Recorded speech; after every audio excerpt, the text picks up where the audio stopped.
before 1990-1991, Arab countries paid for the vast majority of the cost of the war. Kuwait, Saudi Arabia, the UAE. Who's paying for the cost of this war?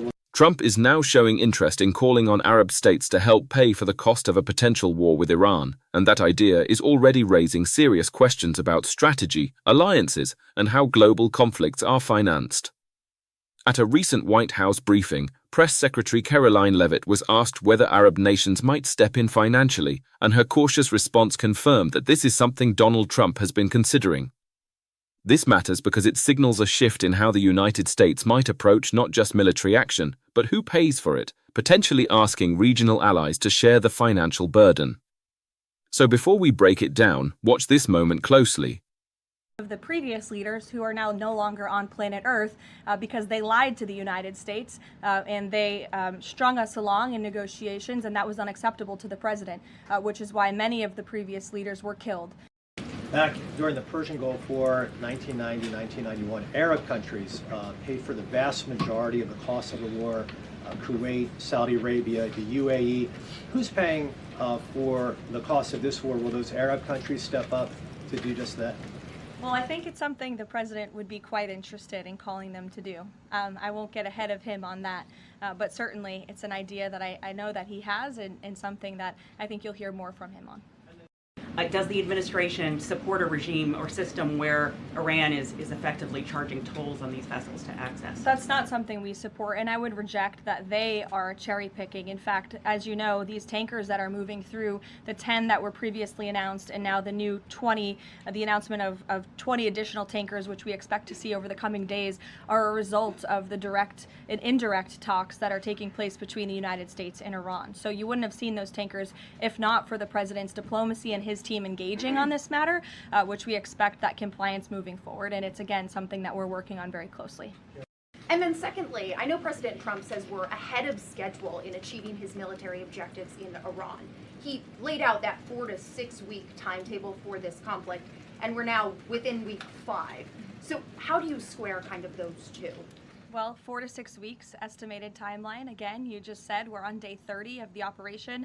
I just provided you with some of the updates from the Pentagon directly in achieving the objectives, and the military has been enormously successful. I think we should all be very proud of our armed forces for what they have done over the past 30 days. The mission will continue until the objectives are achieved, and that 4 to 6 week timeline does remain right now. I don't have any updates for you on that. What we're hearing from them is more reasonable. They have agreed to some of the points the United States laid out, as the president said last night aboard Air Force One. But again, as for the specifics, as these negotiations are ongoing, we're not going to broadcast them to the world unless the president chooses to do so, which he has the full right to do as the leader of the free world. But I know the president has set a deadline for April 6th in just 1 week. What does the president need to see to not move forward with those strikes by April 6th? Well, I think he said it in his Truth Social post this morning. He wants to see a deal over the next 10 days. That timeline is waning, several days left, and we'll see. I won't get ahead of it. We'll see what happens in the end of the 10-day period. On the paychecks, Thank you. What stands out immediately after hearing that exchange is the level of caution in how this idea is being communicated. Caroline Leavitt does not fully commit to the policy, she doesn't frame it as a decision, and she avoids speaking definitively on behalf of the president, instead choosing the phrase that it's an idea that Trump had. That phrasing is important because it creates distance. It allows the administration to introduce a potentially controversial concept without formally owning it yet.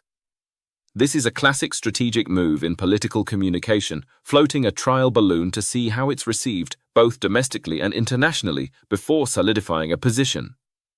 The tone is also carefully controlled. There's no aggressive demand, no direct call for Arab nations to pay, just a subtle acknowledgement that the idea exists. But beneath that restraint, the implication is significant. Because if this were to become policy, it would fundamentally reshape expectations between the United States and its allies in the Middle East. Traditionally, U.S. military involvement has been justified through security partnerships, strategic interests, and global stability, not direct financial reimbursement from regional actors. This introduces a more transactional framing of foreign policy. And that's where the narrative shift becomes clear. This isn't just about Iran or even about a potential war. It's about redefining alliances in terms of cost-sharing and financial responsibility. From a rhetorical standpoint, notice how the question from the reporter is direct, but the answer is deliberately indirect. That contrast creates a gap, and in that gap is where interpretation happens. Viewers, analysts, and foreign governments are left to read between the lines. Is this a serious proposal, or just an idea being tested? Is it a negotiating tactic, or an early signal of policy direction? That ambiguity is not accidental. It gives the administration flexibility. If the reaction is positive, the idea can be developed further. If it's negative, it can be dismissed as preliminary thinking. There's also a strategic audience here beyond the press room. Arab nations themselves.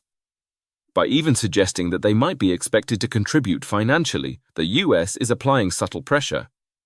It's a way of signaling expectations without making formal demands. And that can influence diplomatic conversations behind closed doors. At the same time, this framing plays differently domestically. For American audiences, especially those concerned about the cost of foreign wars, the idea of other countries paying could be politically appealing.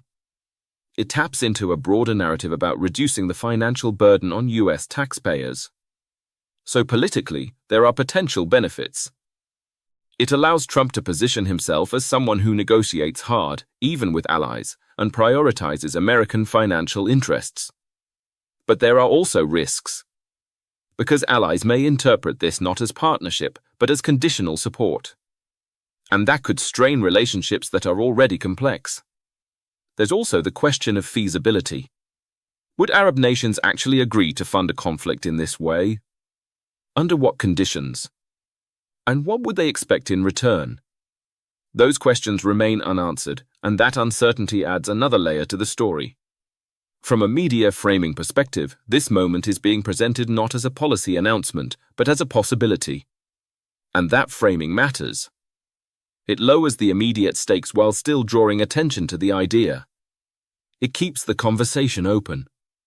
And in political communication, keeping options open is often just as important as making decisions.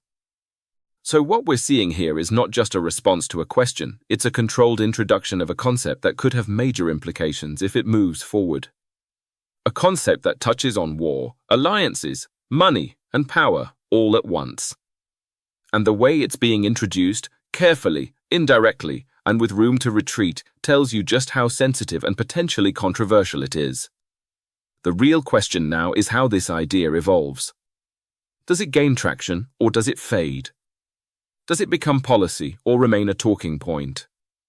And how do allies respond when the expectation shifts from cooperation to contribution? Because in global politics, even a single sentence, phrased carefully in a briefing room, can signal a much bigger change. So here's the question for you. Do you think it's reasonable for the US to ask allied nations to help pay for a potential war, or does that risk undermining long-term alliances? Let me know what you think in the comments below, and if you want more deep breakdowns like this, make sure to subscribe.